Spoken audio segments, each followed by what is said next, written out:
안녕하세요. 몇 년 전부터 저에게 있었던 복잡한 사건에 대해서 말씀드리고자 합니다. 저는 지금으로부터 정확히 3년 전 친구들과 나이트클럽에 가서 아주 경이로운 한 사람을 만나게 됩니다. 바로 나이트클럽에서 열심히 춤을 추고 있는 한 여자였죠. 3년 전 이맘때쯤이라는 걸 정확히 기억하고 있는 이유는 그때 그 일이 저에게는 너무나도 행복했던 기억이기 때문입니다. 그녀는 친구들과 함께 온 것으로 보였는데 유독 빛나던 그녀의 모습을 오랫동안 지켜보면서 다른 남자와 춤을 추고 붓긴까지 하는 모습까지 훔쳐봤습니다. 웨이터들에게 이리저리 끌려다니는 그 매력적인 여자의 모습이었지만 조금 느낌이 달랐던 부분은 굉장히 노련하게 보였다거나 할까요? 한 번쯤 친구들과 일탈을 하기 위해서 온 것이 아닌 적극적으로 웨이터들에게 끌려다니며 부킹하는 모습이나 남자들과 춤을 추며 진심으로 즐기는 모습을 봤습니다. 그때는 그런 그녀가 화끈해 보여서 좋았고 욕심이 났어요. 저는 그런 그녀를 보면서 친구들과 함께 테이블에 앉아 술을 마시고 있었습니다. 당시의 나이트 안에는 사람이 정말 많았는데 그 여자만큼은 아주 선명하게 잘 보이더군요. 뭐라고 표현해야 할지 모르겠다는 생각이 들 정도로 아름다워 보였습니다. 저와 제 친구들은 그 여자 무리를 보며 완전히 꽂혀버렸고 합석을 한번 도전해보자고 이야기를 꺼냈습니다. 그녀는 친구를 포함해서 3명이었고 저의 무리도 친구 포함해서 3명이라 같이 합석해 놀자며 들이댔습니다. 친구들은 그냥 가볍게 생각하는 것 같았지만 제 눈에는 그 여자가 너무나 예뻐 보여서 도저히 놓치기 싫더라고요. 그 여자들도 저희가 싫지 않았는지 합석하자는 제안에 알겠다고 대답했습니다. 그때 제 친구들과 그녀의 친구들은 정말 많은 술을 마시고 밤새 재미있게 이야기하며 놀았습니다. 헤어질 때쯤에는 번호 교환에 성공했고 그 이후로도 계속해서 그녀에게 연락하면서 사귀자고 직진했고 사귄 후에는 나이트에서 봤던 화끈했던 그녀와 다르게 조신하고 참한 모습에 결혼까지 하자고 몰아붙였습니다. 도저히 후진이라는 게 없었습니다. 그녀만 생각하면 제 안에 있는 피가 끓어오르는 기분이었고 오직 직진밖에 할 수 없었죠. 저희는 그렇게 뜨겁게 사랑했고 결국 깊은 사이가 될 수 있었습니다. 저는 그때도 친구들과 어쩌다 한번 가보게 된 것이고 평소에는 나이트 클럽을 가지 않는 스타일입니다. 그러나 제 아내는 노는 걸 워낙에 좋아해서 그런지 나이트를 자주 가고 싶어하는 여자였습니다. 처음 그녀를 나이트에서 봤을 때부터 그 노련함이나 잘 노는 분위기가 심상치 않았는데 역시나 그렇게 노는 걸 어마어마하게 좋아하는 사람이더군요. 주변 사람들은 나이트 클럽 좋아하는 여자랑 결혼하는 건 좀 그렇다며 굳고 반대를 하는 분들도 많았습니다. 당장에는 문제가 안 되지만 나중에 그런 것 때문에 반드시 문제가 생긴다면서 말이죠. 하지만 저는 그녀를 좋아하는 마음에 결혼까지 추진하는 과정을 멈출 수 없었고 그런 아내의 모습까지 좋아서 결국 결혼까지 했습니다. 그리고 나이트 클럽에 좀 가면 어떻습니까? 나이트에 간다는 것 자체가 바람이라고 볼 수도 없는 것이고 알아서 조심하면서 놀면 되지 않겠냐고 안일하게 생각했습니다. 솔직히 말씀드리면 저도 과거가 그다지 깨끗하지만은 않은 편이니까 말이죠. 솔직히 털어서 언제 안 나는 사람은 없는 거 아니겠습니까? 취미가 무엇이냐에 따른 차일 뿐이지 나이트에 가면 사고치고 나이트 안 가고 다른 모임 나가면 사고 안 칩니까? 산악 모임에만 나가도 불륜이 천지라고 하는데 그렇다고 사람이 집에만 처박혀서 살 수도 없는 노릇이잖아요. 아무튼 저는 이런 생각을 가지고 그녀와 결국 결혼을 했고 1년 만에 예쁜 딸을 낳아 키우고 있었습니다. 결혼 후 아내는 가정과 육아를 성실하게 돌봤습니다. 저도 열심히 돈을 벌어 아내에게 가져다 주었습니다. 회사 일로 바쁘긴 했으나 아내가 이해해 주리라 믿었습니다. 아내는 산후 우울증과 육아 스트레스로 힘들어하긴 했으나 그럴 때마다 나이트 클럽 좀 다녀오면 안 되냐고 물었습니다. 가서 미친 듯이 흔들고 가볍게 몇 잔 걸치면 답답했던 마음이 뻥 뚫릴 것 같다고요. 저는 몰래 가지 않고 남편인 저에게 허락을 구해줘 고맙다고 했지요. 그때 나이트에서 만났던 친구들과 간다기에 저는 가라고 했습니다. 솔직히 말해 뭔 짓을 할 여자는 어떻게 막아도 하고 안 할 여자는 남자들이 많은 나이트 클럽에 던져놔도 안 합니다. 그리고 부부 사이에는 믿음이라는 게 중요한 만큼 육아에 지친 아내를 배려하고자 했습니다. 그리고 제 아내는 어디 가서 사고 칠 만한 사람이라고 생각을 하지 않았거든요. 저랑 만났을 때에도 사고 치지 않고 건전하게 놀았기 때문이죠. 제 아내에게는 여동생이 한 명 있는데 다행히 처제도 제 아내를 많이 도와줬습니다. 결혼 후에 임신한 아내를 옆에서 많이 돌봐주고 출산 후에도 든든한 지원군이 돼주는 처제가 참 고맙기는 하지만 사실 이 처제가 처가 되기 위해서는 고민 그 자체였습니다. 지금까지 시집을 가지 않고 노처녀로 남아있는 처제의 혼인 문제는 늘 집안에서 화두가 될 정도의 문제였고 장모님과 장인어른 입장에서도 얘가 언제쯤 시집을 갈 수 있을지 늘 걱정을 하셨습니다. 지금까지 번듯하게 뭐 하나 해놓은 것도 없고 인물도 그다지 뛰어난 편이 아니라 누가 데리고 가기나 하겠냐며 말이죠. 저는 처제에게 좋은 남자를 소개시켜주는 게 어떨까 싶어서 한번 물어봤습니다. 그러자 처제는 자기는 원래 결혼을 하지 않고 살고 싶었는데 언니가 애 낳고 행복하게 살고 있는 모습을 보니까 자기도 요즘에는 너무 결혼이 하고 싶어졌다며 결혼하고 싶은 생각이 조금씩 들기 시작한다고 했습니다. 그래서 저는 처제에게 친한 친구를 소개해 주었습니다. 하지만 처제는 생각보다 굉장히 숙맥이라서 태어나서 남자도 한 번 사귀지 않았고 나이트클럽조차도 가본 적이 없는 사람이었습니다. 제 아내와는 완전 반대였죠. 처음엔 처제가 내숭을 부린다고 생각했는데 알고 보니 32살이라는 지금 나이까지 공부만 하고 살았다네요. 취업 후에는 집과 회사만 오갔고요. 제 친구를 소개시켜준 후에 한 달 정도가 지났을 때쯤에 문득 이 사실이 생각나서 처제에게 물어봤습니다. 제가 소개시켜줘 놓고도 그 사실을 까먹고 신경을 쓰지 않고 있었거든요. 그래서 제 친구랑은 요즘에 어떻게 되고 있냐고 물어보니 처제는 제 친구가 너무나 마음에 들어서 몇 번 만나다가 본격적으로 연인 관계로 만나자는 식으로 말했고 그렇게 본격적으로 연애를 했다고 하더라고요. 근데 문제는 사귄 지 2주 만에 헤어졌다는 겁니다. 저는 처제에게 자세한 이야기를 들어봤는데 친구 녀석이 완전히 쓰레기처럼 행동을 한 것 같더라고요. 그래서 저는 곧장 친구에게 연락을 했습니다. 우리 처제가 너한테 무슨 잘못을 해서 그렇게 쓰레기 같은 행동을 했냐고 했더니 완전히 펄쩍 뛰면서 오해하지 말라는 겁니다. 친구는 처제와 만나면서 있었던 일을 자세히 해주더라고요. 외모는 마음에 드는데 성격이 너무 부드러워서 재미가 없고 마음이 여린 사람이라는 게 티가 나서 상처 주지 않을까? 늘 걱정이었는데 진짜 별것도 아닌 걸로 울면서 전화가 오고 집착도 심해서 너무 힘들었다고 하더라고요. 연락이 1시간만 안 돼도 바로 전화가 오고 어떤 날에는 자고 일어났더니 전화가 20통 넘게 와 있고 지금 뭐하냐 누구랑 있는데 답장을 안 보내냐면서 소리를 지르기도 한다는 겁니다. 게다가 회사에서 회식하는 거 가지고 거기에 여자가 있니? 옴니 회사에서 여자 동료들하고 친하게 지내지 말라면서 으름장을 놓기도 하고 아주 피곤해 죽겠다고 하더라고요. 생각해보니 제 친구가 좋아하는 여자 스타일은 조금 남자 같은 면이 있는 털털한 여자입니다. 그렇게 만남을 이어가다가 좋아하는 마음이 식어버려서 남자가 이별 통보를 했는데 처제는 여전히 제 친구에게 마음이 남아있었고 연애 경험이 별로 없는 여자라 그런지 상처 아닌 상처를 받게 된 처제를 옆에서 지켜보며 열심히 위로해줬습니다. 요즘 같은 세상에 이렇게 남자를 모르는 여자도 있구나 싶으니까 한편으로는 귀엽기도 하면서 한편으로는 굉장히 답답하더라고요.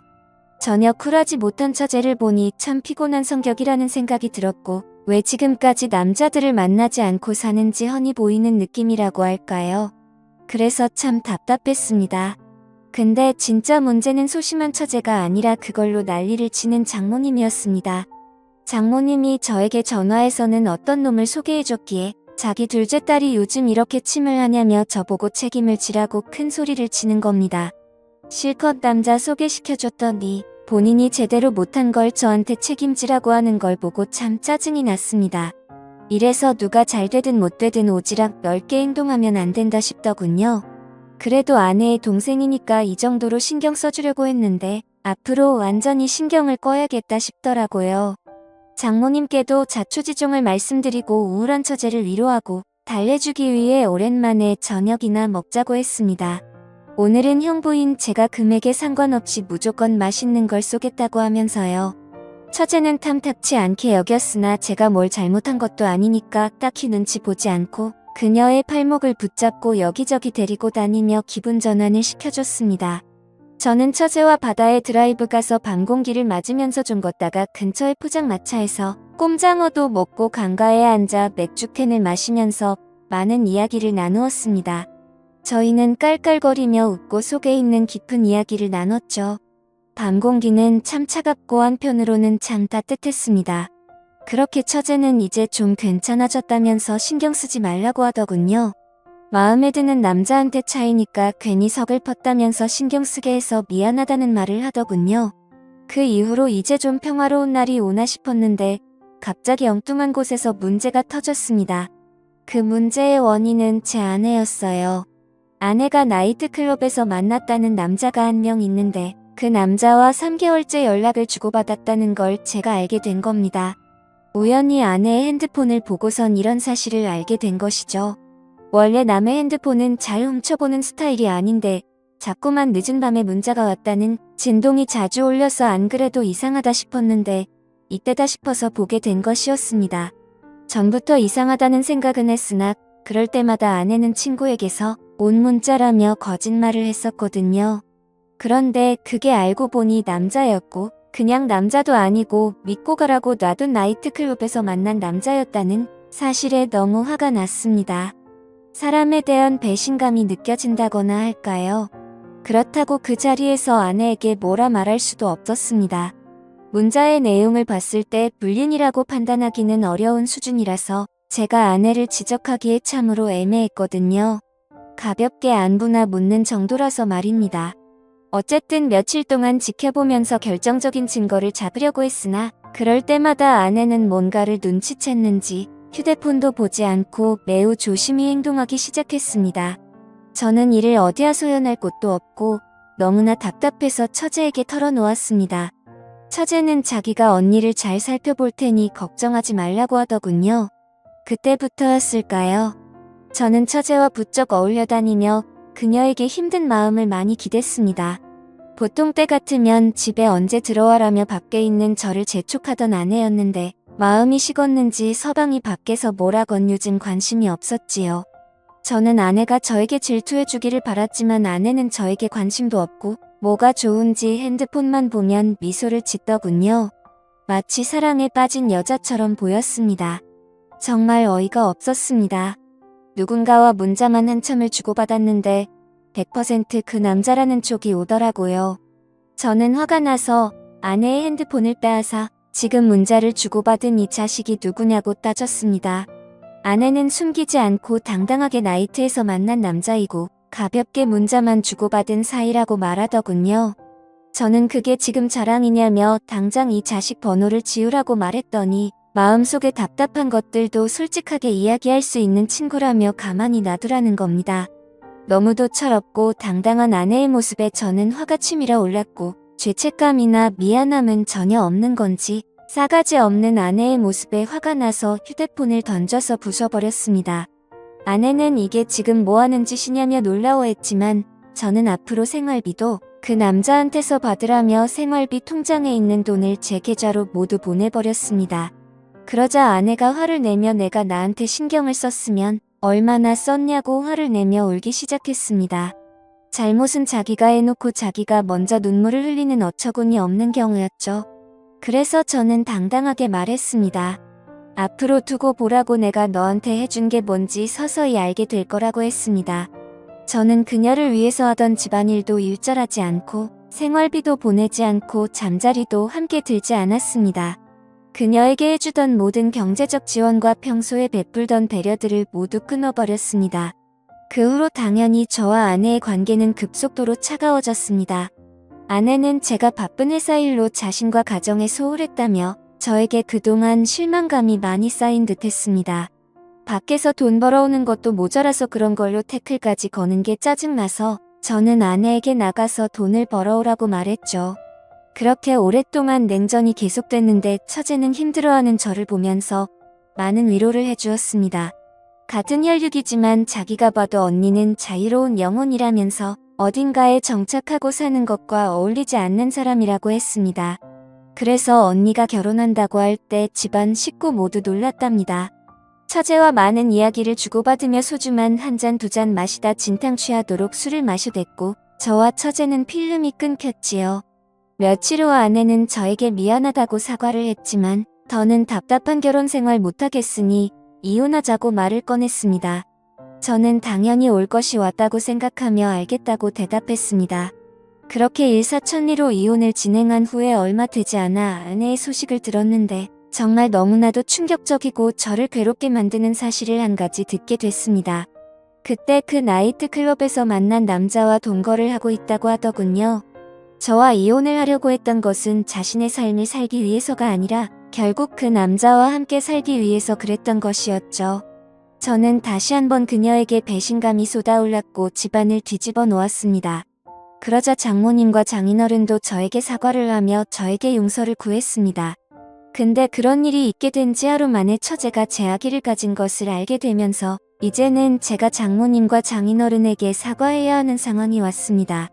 아마 전쟁터도 이보다 더 난장판은 아닐 거라는 생각이 들 정도로 복잡한 상황이 계속 터진 것이죠. 제 삶이 완전히 통째로 엉켜버렸다는 생각이 들더라고요. 나이트에서 만난 아내는 나이트에서 결국 바람이 나버리고 제 친구와 연애하던 처제는 결국 제 아이를 임신해버린 지금의 상황 말입니다. 한 달 전 처제와 많은 이야기를 주고받으며 소주를 진탕 취하도록 마셨을 때 필름이 끊겼고 저와 처제는 서로 눈이 맞아버렸던 거죠. 그날 처제와 연인처럼 서로의 마음을 확인하였고 저를 사랑한다는 처제에게 언제부터 저를 좋아하게 됐냐 물었지요. 제가 소개해준 후배에게 차이고 나서 우울해 있을 때 제가 처제 팔목을 붙잡고 함께 데이트했을 때부터 저를 마음에 두기 시작했다고 하더군요. 그때 그 밤 공기를 잊을 수 없다며 저와 미래를 생각했다고 말했습니다. 그 말을 듣는데 정말 쉽게 사랑에 빠지는 여자라는 느낌을 또 받았습니다. 저는 집안 망신이니 처제에게 아기를 지우라 말한 장모님과 장인어른을 찾아가 공손히 말씀드렸습니다. 처제와 결혼해서 애를 낳고 함께 살겠다고 말입니다. 솔직히 말하면 처제에게 마음이 있던 것은 작은 이유였고 진짜 함께 살려고 마음먹은 핵심적인 이유는 아내에 대한 복수심 때문이었습니다. 저는 장모님 장인의 허락을 받지는 못했으나 아이는 내팽개쳐두고 외간 남자와 바람난 아내를 보니 정말 참을 수가 없더군요.